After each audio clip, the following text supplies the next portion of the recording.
What's up everyone, I'm Roxy and today is another day in my Get Your Life Together productivity series.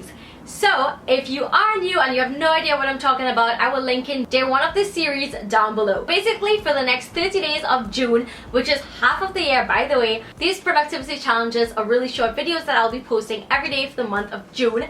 So I hope that it helps you get your life together and helps you feel more organized and productive. I'm also doing this challenge with you. I'm so excited to see how you have been progressing. Before I share my second productivity challenge with you, don't forget to follow me on Instagram. It is my only form of social media and there's so much exclusive lifestyle content over there. Okay, on to my productivity tip for today.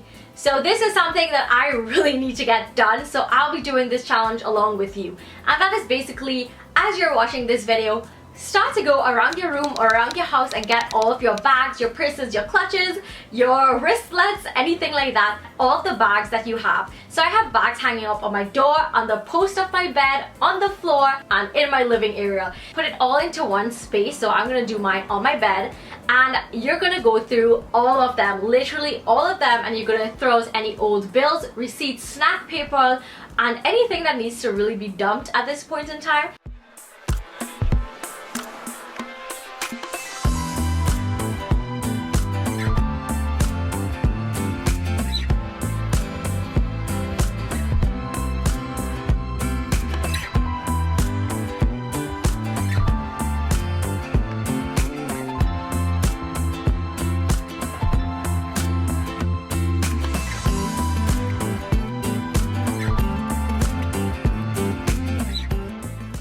So this is definitely going to help you get your life together, because not only are you decluttering, you're also going to be finding new things, maybe even, who knows. You're probably going to find some money in there, or that thing that you've been looking for ages, and it was probably in your bag for this entire time. Take this time as well to throw away any bags that are old or dry rotted, or give away bags that you aren't going to be using anymore, because there's always going to be someone who will find it so much more useful than you do. This is a really simple productivity tip, but if you can't get it done on this day, don't worry about it. You can schedule it later so that you can try it whenever it fits. So that is my challenge for day 2. Let me know how it goes in the comments down below, or feel free to message me on my Instagram and let me know how your 30 days of getting your life together is going. So I hope that you enjoyed this content and this series. Thumbs it up if you do, and if you want to see more, don't forget to also subscribe to my channel so you won't miss any amazing content and the rest of the series. Thank you so much for watching, and I'll see you in my next video. Bye! Mwah.